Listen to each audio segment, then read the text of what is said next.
he dicho, va que va. ¿Alguien no quiere salir o por el estilo? ¿No hay problema? ¿Necesito una portería del vídeo bien? No, me viene mal. Sí, autoridad. No tengo problema. Entonces vamos a ver. ¿Cómo se titula esto? Espere, ahora lo digo porque si no tengo que dar cuenta a todo el mundo y va a ser que... ¿Empieza ya? Sí. Entonces, venga, pues buenas tardes y muchas gracias por venir a esta fundación que básicamente desde hace 35 años está dedicada a la valoración y conservación de todo el material que podamos reunir que tenga que ver con la tradición oral y escrita, a veces también iconográfica. La fundación es el resultado de mis propios fracasos, es decir, cuando yo entro en la universidad veo que hay una carencia enorme de documentación, de bibliografía, y que era muy difícil de localizar. En fin, no existía tampoco una asignatura que fuera etnografía o fuera antropología. Y entonces mi idea desde ese momento, desde el año 65, es crear un centro al que puedan acudir toda persona que tenga interés en ese material patrimonial, en ese patrimonio, y que puedan encontrar materiales que tengan importancia o referencia para su trabajo, ¿no? Al principio todo estaba como en nebulosa, pero llega un momento, en el año 88, del año 85 al 88 estamos en Valladolid y creamos una serie de colecciones para profesores y maestros para que supieran un poco cómo estaba la tradición, en qué sentido les podía ayudar a ellos los materiales que pudiéramos proporcionarles. Y lo que hacemos es una colección básica de 30 y tantos temas con todos aquellos aspectos que podían contribuir para que el profesor o el maestro añadiera en su clase estos materiales, ¿no? Y sobre todo permitiera a la gente joven entrar en el mundo de la tradición. Siempre se ha pensado que la tradición era algo anquilosado, del pasado, como si fuera una parte de la arqueología. Y sin embargo, la tradición lo que tiene de interesante es que es un hilo conductor que a través de los tiempos está depositando en cada momento materiales, conocimientos que tienen interés para la gente de esa época. Yo siempre he comparado, es una especie de metáfora, la tradición con un río. Nosotros estamos delante de un río que pasa ante nosotros. Las aguas que lleva ese río se supone que vienen de muy atrás, proceden de distintos afluentes, distintas épocas, y sin embargo nosotros estamos contemplando, en el momento en que nos ha tocado vivir, ese río frente a nosotros. Esos materiales nos pueden servir perfectamente a nosotros, igual que les sirvieron a gentes que en algún caso lo inventaron, lo crearon, en otro lo realizaron. Nuestra idea era que los profesores hicieran a los alumnos ver que buena parte de ese material lo podían usar ellos mismos. Juegos, canciones, romances, bailes, etc. Bien. Entonces, el año 88 nos venimos aquí a Urueña y gracias a la Diputación de Valladolid, que ofrece esta casa, que estaba sin uso en ese momento, hacemos un convenio que consistía en que ellos aportaban el lugar y yo el contenido, y entonces todas las colecciones que yo había estado haciendo durante muchos años, de instrumentos musicales, una biblioteca especializada, una colección de pliegos de cordel. Los pliegos de cordel, por explicarlo un poco, son este tipo de materiales más o menos antiguos que solían llevar los ciegos o los cantores populares por las calles para explicarlos, recitarlos o cantarlos.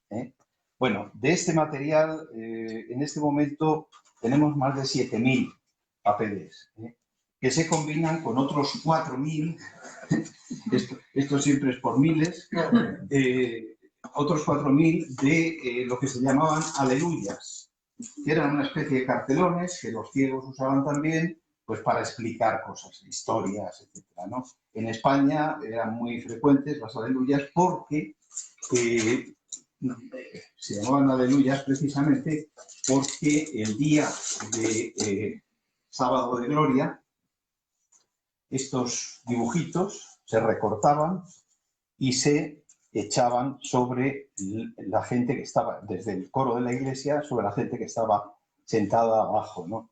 Entonces, era la primera vez después de toda la Semana Santa, después de la Cuaresma, que se volvía a decir la palabra aleluya. Entonces, al decir la palabra aleluya, el sacerdote, por primera vez después de todo ese tiempo, se tiraban estos papeles sobre el público que estaba en la iglesia. Bueno, esas colecciones, grabados, letrajes, instrumentos musicales, pliegos de cordel, etc., entran a formar parte de lo que sería, o lo que desde ese momento es, la visita al centro museístico. Esto se convierte en un museo y se convierte también en un centro de documentación.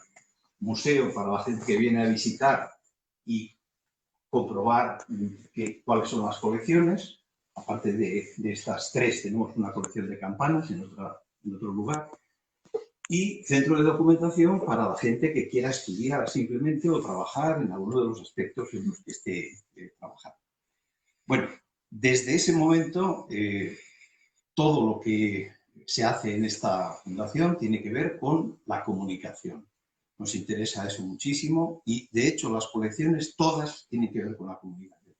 Los instrumentos musicales, porque es una manera de comunicar el músico sus sensaciones, emociones, experiencias, etc. Los pliegos de cordel, porque era como los ciegos hacían partícipe a la gente en general de las noticias, de las últimas noticias. A veces los ciegos decían o pregonaban nuevo y sorprendente o caso que ha sucedido en tal sitio, tal. Muchas veces no era nuevo, eran cosas antiguas que los ciegos decían que eran nuevas para que la gente comprara esos papeles, ¿no? Los ciegos durante mucho tiempo, desde la Edad Media, tuvieron el privilegio real, el privilegio de los reyes para imprimir determinadas cosas. A veces eran estampas de devoción y otras veces eran noticias. Incluso a veces se encargaban de repartir la Gaceta, que era el boletín oficial. Estaban esperando que salieran las noticias de Palacio y las llevaban inmediatamente por todas las calles de Madrid y después se repartían por toda España. Los ciegos tenían una serie de rutas muy bien marcadas y esas rutas en invierno y en verano las recorrían. A veces incluso los ciegos se encargaban en una imprenta, por ejemplo en León, que les imprimieran un caso, un suceso, un asesinato, alguna dómina contra las brujas, etc. Entonces ellos, cuando llegaban a León, recogían esos papeles y los iban repartiendo pueblo por pueblo, vendiéndolos. A veces, incluso, si el caso era sorprendente e interesante, rompían el papel en dos, como eran 2 páginas, rompían el papel en 2 y vendían primero la primera parte y luego la segunda, que solía estar compuesta cuando ya se estaba celebrando el juicio, si era un asesinato, por ejemplo, ¿no? Bueno. Todas estas colecciones, como digo, forman el legado de la Fundación, que en este momento tiene 50.000 entre libros, documentos, papeles, etc. A lo que se añaden cerca de 15.000 fotografías más, algunas de ellas placas de cristal. Nos interesa mucho todo lo que tiene que ver con la iconografía. por ejemplo, si se están estudiando los instrumentos musicales, pues es lógico que nos interesen todos los pórticos románicos donde aparecen instrumentos musicales, los reyes músicos, etc. Bueno, de todo eso tenemos información suficiente para que quien viene aquí trabaje en ese aspecto.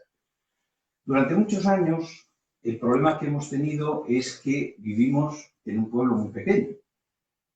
Somos 100 habitantes en este pueblo solamente y para que la gente venga aquí tiene que hacer un esfuerzo. Al cabo del año a lo mejor tenemos 30.000 visitantes, vamos a suponer 30, 40.000 visitantes en épocas buenas. Nos interesa llegar más allá. Y ese ha sido, hace 20 años, hemos empezado una página web en la cual vamos subiendo todos estos materiales. En este momento estamos digitalizando todos estos pliegos de cordel para que quien quiera, desde cualquier lugar del mundo, pueda usar ese material, estos documentos, los pueda ver, pueda trabajar sobre ellos, etc. El resultado es que al cabo de unos años estamos aproximadamente en 1.500.000 visitas al año. Tenemos una revista que tiene ya 40 años, mensual, que es la revista de folclore, que sirve no solamente para comunicar nosotros materiales a quien le interese, sino también para que muchas personas que están trabajando determinados aspectos de indumentaria, arquitectura popular, cualquier aspecto que tenga que ver con la tradición, puedan publicar. De hecho, en este momento creo que hay más de 1.200 colaboradores que a lo largo de 40 años han estado trabajando, colaborando, enviando sus colaboraciones a la revista. En este momento, cuando lo hacíamos en papel, la revista se publicó en papel durante 20 y tantos años, cuando lo hacíamos en papel teníamos 2.000 suscriptores. Ahora mismo, como digo, las visitas se multiplican y es casi seguro que durante un día normal hay entre 2.000 y 3.000 visitas a la revista, lo cual la convierte en un vehículo impresionante y de hecho la mayor parte de las personas que ahora empiezan a colaborar con nosotros en la revista se ven atraídos pues, por la posibilidad de publicar en una publicación que tiene esa difusión, ¿no? Esas posibilidades. Bien, durante muchos años, precisamente para atraer gente, porque era un pueblo que no tenía demasiado turismo, nosotros siempre hemos estado en contra de la palabra turismo, ¿no? Nos interesa más el viajero, el viajero que se ve atraído por una serie de productos culturales, como podían ser aquí, por ejemplo, pues empezamos haciendo, durante 15 años hicimos conciertos todos los sábados y domingos del verano. En el patio de la casona, pues vinieron gente de música histórica, de música tradicional, de música popular, gente que no había estado nunca en un escenario, por ejemplo, gente a la que nosotros habíamos grabado durante hace tiempo, hace 20 años o 30 o 40, y siempre tenía ese interés para la gente de ser un tipo de música distinta que podía ver a las 12 de la mañana, a las 11 o a las 12 de la mañana, sentado en el patio y de una forma agradable, ¿no? Eso empezamos con 100 personas de público, 150, y llegamos a tener 700 personas a las 11 de la mañana sentadas, lo cual nos provocó que muriera de éxito el proyecto, ¿no? Porque realmente era muy difícil controlar 700 personas en un sitio de 100, tenía que venir la Guardia Civil a regular el tráfico y un montón de cosas que verdaderamente nos complicó la situación. De manera que lo dejamos, pero hemos seguido haciendo una serie de simposios. Trabajamos en muchos aspectos de la tradición oral, trabajamos en literatura popular, trabajamos en iconografía, y siempre llamamos a 6 o 7 profesores a lo largo de 3 momentos en el año, 6 o 7 profesores que trabajan en conjunto con 20 o 25 alumnos para tocar uno de esos temas. Un tema que puede ser pues lo que acabo de decir, el romanticismo y el costumbrismo, por ejemplo, o el cine etnográfico en España, vamos a suponer, ¿no? Siempre buscamos temas que pueden atraer a los alumnos, ¿no? Y básicamente el sistema que se sigue es que los alumnos y los profesores están en el mismo plano, en el mismo nivel, tienen que trabajar conjuntamente, se hace entonces una simbiosis entre la docencia y la asistencia, y hay un momento en el que todo produce el fruto que precisamente estamos buscando. Otra de las actividades de la Fundación son las exposiciones. Aquí tenemos una exposición permanente, que son instrumentos musicales, pliegos de cordel y grabados de trajes. Grabados de trajes populares o de indumentaria popular hechos en España o fuera de España desde el siglo XVIII. Esas exposiciones que hacemos, no solamente la permanente de aquí, sino las que hacemos fuera, tienen que ver con determinados temas que se nos ocurren. Por ejemplo, hicimos un año tableros del juego de la oca. Juegos de la oca, el juego de la oca es uno de los más populares y antiguos de la humanidad, y se nos ocurrió reunir todos los tableros que había sobre el juego de la oca de diferentes países. Italia, donde parece que se genera el primer juego de la oca, que regala un Medici a Felipe II, y a partir de ahí pues el juego de la oca se hace muy popular. Entonces, el juego de la oca, por ejemplo, ha sido motivo de una exposición. Cuando se terminó la mili, hicimos una sobre los quintos, todo el aspecto social, de indumentaria, de trajes, de militares, etc. Hicimos otro, por ejemplo, sobre el cuerpo en la tradición, cómo se ha tratado el tema del cuerpo masculino o femenino en la tradición. En fin, hemos estado haciendo, recientemente se hizo una exposición sobre la imprenta en Valladolid, por ejemplo, y ahora mismo, en colaboración con la Fundación Jorge Guillén, hemos hecho una exposición sobre palabras y cosas en la obra de Miguel Delibes. Aprovechando que es el centenario, lo que hemos hecho ha sido, Miguel Delibes tuvo, digamos, la intuición de que muchas de las palabras que él usaba para aplicárselas a sus personajes, esas palabras estaban desapareciendo. Entonces su idea fue introducirlas en sus novelas pronunciadas por los propios personajes, de manera que había un aspecto de credibilidad. No era él quien pronunciaba esas palabras, sino quien podía pronunciarlas y realmente las usaba, ¿no? La idea ha sido, en 2 plantas, en el centro Elea, crear esa dualidad entre las palabras y los objetos.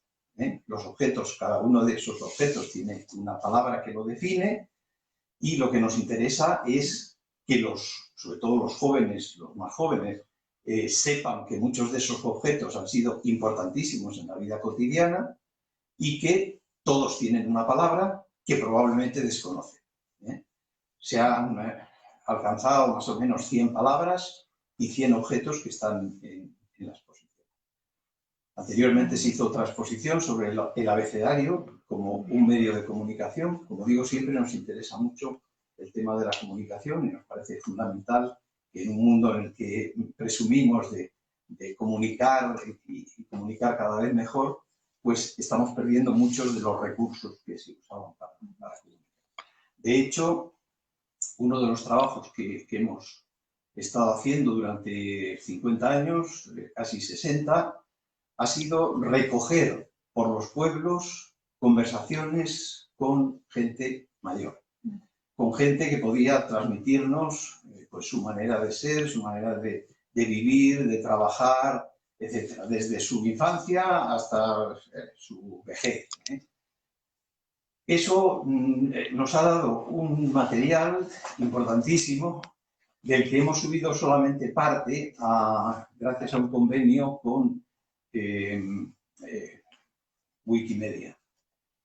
Wikimedia nos aportó la posibilidad de que 2 personas trabajaran para digitalizar ese material y subirle a Internet. De manera que en este momento muchos de los hijos y nietos de esas personas que nos comunicaron todas esas cosas pueden escuchar a sus padres, sus abuelos, etcétera, cómo nos cantaban o nos contaban las cosas, ¿no? Se han subido casi 22.000 archivos y estamos en el proceso de subir otros tantos. Probablemente habrá que hacer 3 o 4 fases, pero de momento los 20 y tantos mil archivos sonoros se pueden escuchar perfectamente en Wikipedia, en Wikipedia. Hemos subido también muchas fotografías antiguas de distintas colecciones.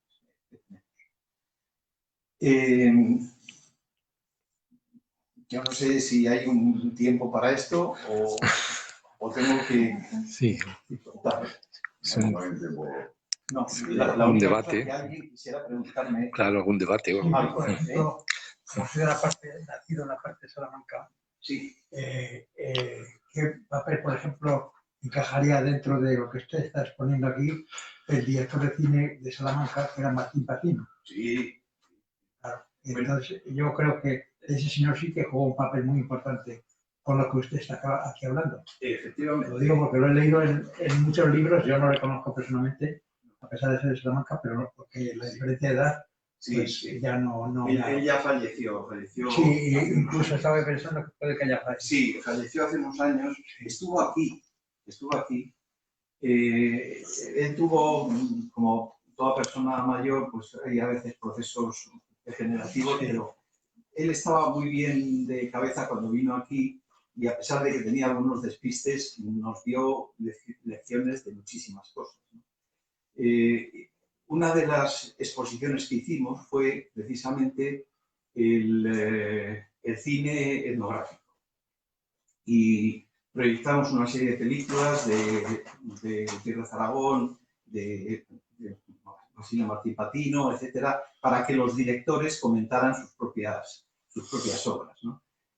Yo creo que proyectamos en 9 cartas a Berta de él, pero e incluso el Canciones para después de una guerra, que también fue muy interesante y tenía mucho más que ver con todo esto. Efectivamente, y de hecho, uno de los carteles que expusimos fue ese de las Canciones para después de una guerra.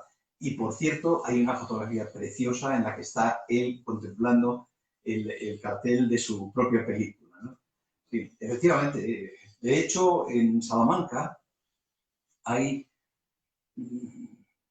zonas que son más ricas que otras, evidentemente, porque ha habido, digamos, o menos comunicación o más comunicación. A veces el que los ciegos, por ejemplo, recorrieran distintos pueblos hacía que al patrimonio local se añadía todo lo que los ciegos traían desde Madrid o desde diferentes capitales, digamos, más importantes, ¿no? Entonces, Salamanca es un ejemplo de lo que... Y de hecho hubo una persona, Ángel Carril, que trabajó mucho tiempo para la Diputación de Salamanca, hizo un centro de cultura tradicional y gracias a su familia tenemos en este momento todo el material que él recogió a lo largo de muchos años y ese va a ser uno de los materiales que se van a subir próximamente a Wikipedia. Y nosotros hemos colaborado con ese centro, en este momento se llama Instituto de las Identidades, y hemos colaborado mucho y muchas veces. De hecho, hicimos una carpeta de trajes de Salamanca de distintas épocas, desde los primeros trajes del 18 que graba Juan de la Cruz Cano, pasando por los trajes que dibuja William Bradford, que era un capellán del ejército inglés que viene en la Guerra de la Independencia, pasa por Salamanca, y luego sube a La Coruña y se va otra vez a Inglaterra. Entonces, todo lo que veía lo dibujaba y esos trajes aparecen también en esa carpeta, que es muy interesante. quería preguntarle, el estudio que hacéis de las tradiciones culturales son solamente referidas a tradiciones españolas, o abarcáis también de otras nacionalidades o incluso hispanoamericanas. Sí. O sea, no, lógicamente, yo creo que en eso tenemos que estar ya absolutamente seguros.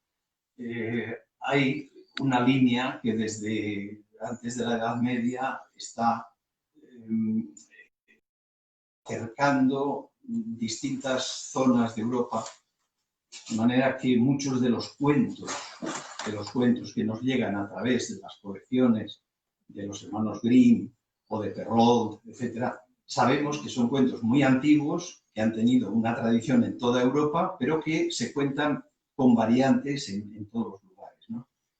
Entonces, nosotros trabajamos en este momento con 200 instituciones de todo el mundo, ¿no? De manera que no solo les invitamos a que colaboren en la revista de folclore, hay muchos artículos sobre tradiciones que se siguen, que en muchos casos dependen lógicamente del lugar en el que nacieron, ¿no?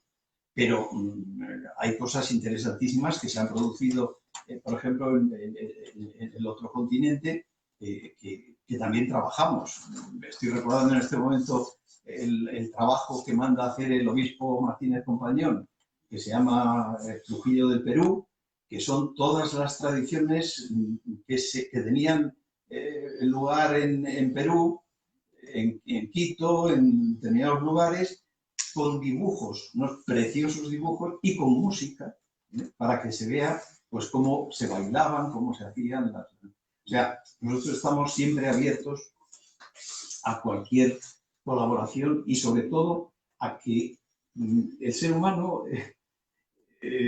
casi siempre piensa lo mismo en todas las épocas, en los distintos lugares del mundo. Parece curioso, ¿no? Pero hemos descubierto que la aparición, por ejemplo, de la gaita, no es un hecho aislado que se haya producido en un país, sino que de pronto parece que al individuo le interesa crear un instrumento que puede, digamos, controlar a través primero de una calabaza y el aire que introduce una calabaza, y luego por medio de un fole o de un fuelle. Entonces, ese tipo de cosas, aunque parezca mentira, te das cuenta de que surgen al mismo tiempo. Surgen como una invención que necesita el ser humano para progresar o mejorar, ¿no? Sí.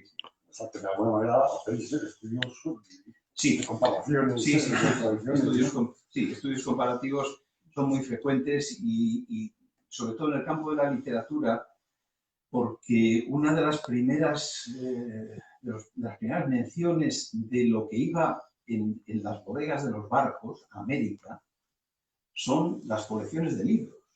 Y muchos de ellos son colecciones de romances que ya se mandaban. Y otros temas son lo que llevaban los religiosos, canciones religiosas que también se van implantando poco a poco y que definitivamente en algunos casos siguen hoy día usándose todavía. De manera que muchas veces, claro, nos viene gente que trabaja en, yo qué sé, en una procesión que se hace en cualquier lugar de América del Sur. Y resulta que a lo mejor lo han llevado o los franciscanos o los jesuitas el texto de esa canción, que ellos piensan que es una cosa antiquísima, a lo mejor es una cosa del siglo XVI o del siglo XVII o del XVIII, ¿no? Luego también hay, en algunos casos, trabajamos con costumbres que siguen teniendo la misma vigencia aquí que allí. De manera que es muy sencillo el hacer ese estudio compartido. Muy bien.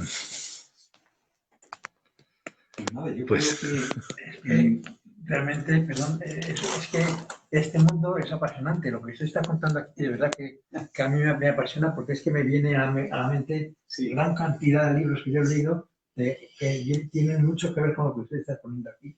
De ahí la riqueza que encuentro en esta fundación y la verdad es que tengo la gran suerte de participar de este, y se lo agradezco muchísimo. Bueno, es un placer. Y precisamente nuestro interés máximo siempre ha sido que, sin forzar nada, colabore mucha gente de la que tiene. Yo siempre digo que la tradición está en nosotros, y en el interés que podamos tener por conservar el patrimonio de nuestros padres, que nos lo han dado, y nuestros abuelos, ¿no? Nos han transmitido una serie de formas, de maneras, de palabras, de lenguaje. Y entonces, en la medida que nosotros tenemos interés en eso, estamos contribuyendo a que no desaparezca y que tenga esa continuidad necesaria, ¿no? Si encima nosotros se lo transmitimos, ahora no por el tema de la pandemia, pero durante mucho tiempo aquí estamos dando clases a alumnos, a muchachos que vienen, chicos y chicas que vienen de colegios y que en muchos casos nos sorprende, pero a lo mejor 5 o 6 de cada 50 tienen interés y se manifiestan de una manera que ya nos hace tener una cierta, digamos, sospecha de que hay una continuidad, por lo menos, siempre ha sido así, no todo el mundo le interesaba la tradición, lógicamente, y de hecho, los que cantaban por las calles, como los ciegos y tal, pues era uno, claro, era uno. Y que siempre había un cantor en cada pueblo, igual que había pues una persona que sabía contar cuentos, una persona que cantaba en la iglesia bien, en fin, siempre ha habido un juglar, una especie de juglar que era el que transmitía y el que movía un poco. De la misma manera que había en cada pueblo, había un carpintero, había un herrero y había uno que relataba la historia de la comunidad. Sí, entonces, por ejemplo, yo tengo como bastante idolatrado, digámoslo así, al grupo Nuevo Mestre de Juglaría, que vamos, tengo todas las cintas de ellos y todo. Y de vez en cuando las pongo en el coche y se me pone una carne de gallina. Claro, porque yo soy castellano. Sí, pero no solamente por eso, porque mi mujer, que es de Costa Rica, la pongo en la música y la encanta también. Porque yo lo siento, porque yo, las raíces, el yo mismo, mis raíces, yo estoy muy interesado en conocerlas. Y el porqué de todas las cosas que han pasado alrededor de lo que pasaron mis padres, mis abuelos, mis ancestros, todo. Todo eso es muy interesante. Entonces, hay que recurrir a la raíz de donde venimos cada uno de nosotros, para profundizar en el yo. ¿Quién soy yo? Esa es la clave. Sí, muchas de las cosas que se están teniendo, por ejemplo, el que comentaba antes, el del Delibes. Pues hay un montón de cosas que ya ni te acuerdas y dices, ay, sí, y lo asocias con el objeto que tiene y dices, caramba, pues si no vengo, yo lo pierdo y entonces si nosotros no lo sabemos tampoco podemos tampoco se puede transmitir. Mis padres eran de las instituciones de enseñanza, mi padre y mi madre de escuela, y los cantaba siempre pues canciones folclóricas de asturianas. Y tenía unos discos enormes, que era pues todo el repertorio del folclore castellano, y luego yo eso lo he intentado buscar y encontrar en discografía y en libros, y no, es muy difícil. Ahora empieza a ver, aquí, pero hace unos años era muy difícil y se pierde mucho el folclore. Sí. Pero bueno, para eso estamos nosotros, para que no se pierda de todo. Sí. Una de las cosas que siempre nos sucedía cuando íbamos a hablar, a charlar con una señora o un señor mayores en un pueblo, era que al salir siempre nos despedían los hijos y nos decían, no he oído nunca a mi padre eso que me acaba de contar a usted. Digo, pero claro, no habéis preguntado nunca. Ha habido una generación de espaldas una a la otra, ¿no? Los mayores porque no querían, pensaban que se iban a reír, que, en fin, había una cierta... Y los jóvenes, pues porque solo veían el futuro. El pasado no importaba. Y yo siempre digo que el individuo, el ser humano, para andar, es decir, para progresar, necesita echar un pie delante, pero deja uno atrás. Y ese pie que deja atrás es el que le permite asentarse y saber ¿para qué puede usar el pasado? Entonces, cuando salíamos y nos decían eso los hijos, pues nos dábamos cuenta de que había una ruptura generacional, cosa que luego no sucedió con los nietos. Es curioso, pero las generaciones, antes vivíamos con nuestros abuelos y nuestros padres, en una misma casa, y eso daba oportunidad a que los jóvenes pudieran escuchar lo que decía la abuela, lo que decía, y a veces hacían más caso a lo que decía la abuela o el abuelo que a los padres, porque siempre esa lucha generacional de que eso era lo lógico casi, ¿no? Y hace poco me sorprendía que en Suecia, que parece que es el país que está más avanzado en estas cosas, habían descubierto que funcionaban muy bien las visitas que se hacían de los niños a las residencias de los mayores, porque tenían una química, una comunicación que era estupendísima, y los mayores estaban esa tarde encantados y los niños salían como muy satisfechos, ¿no? Y yo decía, bueno, pero si eso lo hemos tenido nosotros hasta hace muy pocos años, y no hemos sabido, yo creo, disfrutar de ello y aprovechar. Una amiga mía decía que habría que proponer ahora que se hagan las residencias mayores junto a las guarderías. A las guarderías, claro. Sí, porque además parece que esas generaciones tienen como menos responsabilidad y conectan mejor. Sí, trabajan mejor. Sí. En este siglo, ahora, en la sociedad que tenemos ahora, ¿quién sería el juglar que nos invitaría a apreciar el pasado y ver el presente y el futuro? Bueno, yo creo que ha habido, desde los años 60, ha habido lo que se llamaban los cantautores, que eran gente comprometida con una idea, con una forma de ver la sociedad y la política, y esos han sido durante mucho tiempo transmisores de valores, de ideas. Eso ha sido así. Yo siempre digo que, por desgracia, los que defendimos eso hemos fracasado, en cierto modo, porque si no hemos conseguido que la sociedad mejorara, cosa que nos habíamos propuesto en el año 68, el 67, 68, es una pena, pero a veces de los fracasos también se sacan cosas positivas, ¿no? Yo creo que no hay fracasado. La sociedad ha mejorado porque el hombre es el lobo para el hombre y el capitalismo es una fiera. Pero los valores muchas veces son distintos. Sí, eso sí. Por lo menos los hemos heredado. Mi generación ha heredado los valores vuestros y yo he transmitido esos valores a los hijos. Sí. Entonces, bueno, yo estoy satisfecho de la herencia que he recibido y de lo que les estoy transmitiendo a mis hijos, que ya son hombres adultos. Sí. Pero me doy cuenta que, bueno, pues que son gente que valora los derechos humanos, que valora bien, que la bonomía, el ser presente y todas esas cosas, ¿no? Sí. Entonces eso, pues, sí se ha transmitido, ¿no? Pues, hombre, me alegro de escucharlo, pero también tienes que comprender que los que hicimos eso para que la sociedad mejorara mucho más, nos damos cuenta de que nos hemos quedado a la mitad del camino.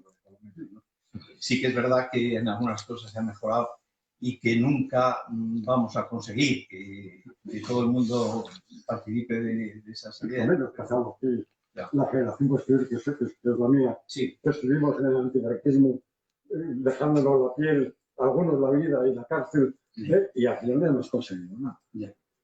Porque la transición, pues, no es el momento de hablar de política, pero es un desastre. Y llegar a lo que hemos llegado para aquella lucha que hicimos, pues, sin embargo, yo creo que sí estamos entregando la antorcha, ¿no? Sí.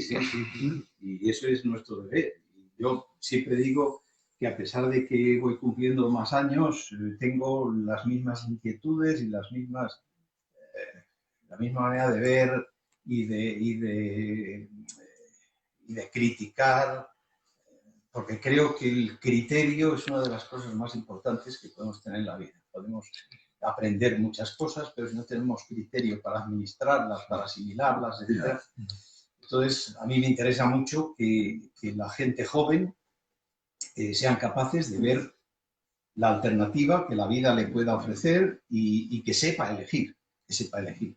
Y esta mañana me entrevistaban precisamente desde Argentina y me decían que qué le puedo decir a los jóvenes. Digo, pues que trabajen en lo que les gusta, por favor.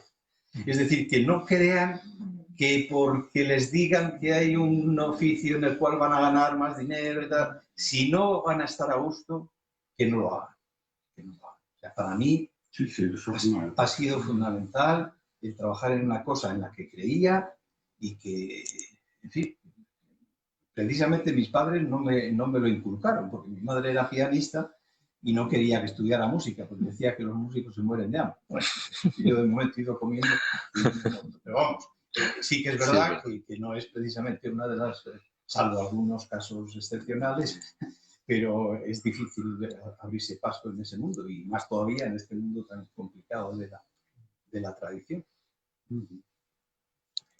Muy bien, pues si os parece, cerramos la... Yo tenía una duda con respecto a lo de los ciegos, ¿cómo se llama esta? Aleluya. Los pliegos de Cordel. Sí. ¿Cómo funcionaba eso? ¿Cómo los ciegos se tenían que aprender eso en la memoria y después lo emitían verbalmente? Sí, porque muchas veces era la composición era del propio ciego. Vale. Pero mira, por ejemplo, este es un pliego raro, Garibaldi a los españoles.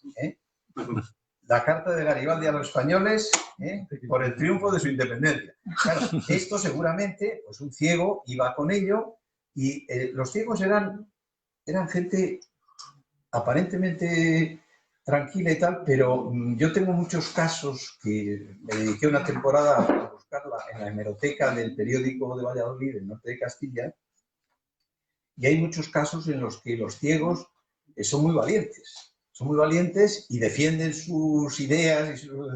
Entonces es probable que esto lo llevara y llevara...